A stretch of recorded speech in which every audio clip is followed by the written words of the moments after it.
My son, Paul, he was an awesome kid. He was a great kid. He was funny, he was talented, he was creative, he was a musician extraordinaire. Chris Masalski-Gogan smiles when she talks about her son, Paul. But behind that smile, a tragic story. I think with all of us, you know, we've got our side where we're awesome and we're creative, and then we've got maybe our demon side, or that darker side. And for some people, it's darker than most. And I think with Paul was, he was not a talker. He was a very introverted person. And so so it was complicated. Chris says she first noticed a change in Paul when he was in 5th grade. Something was going on and we couldn't quite get to it. Paul's parents spoke with teachers and principals trying to resolve Paul's problems. Eventually, they took him to a counselor who cleared him. 3 years later, more warning signs started popping up. We started noticing some pretty isolating kinds of things that he was doing.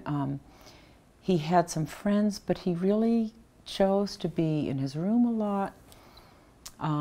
He seemed pretty negative. Things seemed to go pretty well for a while. So in hindsight, things were cyclical. They were up and down and up and down. And again, things seemed to go pretty well for a while, and then not so great after a while, and he got pretty negative. Chris thought Paul was just being a normal teenager. It is tricky because typically teenagers, they don't want to talk to their parents. Their parents are the last people in the world that they want to talk to.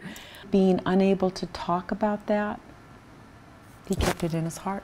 Paul would have been 25 this year. He took his own life almost 10 years ago. Chris says Paul was never given a diagnosis, but if she could go back and do it again, mental illness would be a dinner table discussion in their home. I think it's really important to have those very open and authentic and honest conversations and start them at the dinner table. I don't believe we can talk about suicide without involving mental illnesses, mental illness issues. I don't believe we can talk about mental illness without talking about suicide. Chris has now devoted her life talking to families who have lost someone to suicide at La Frontera, Arizona, without blaming or shaming those impacted. Maybe someday we can talk about mental illness in the same vein that we talk about physical illness.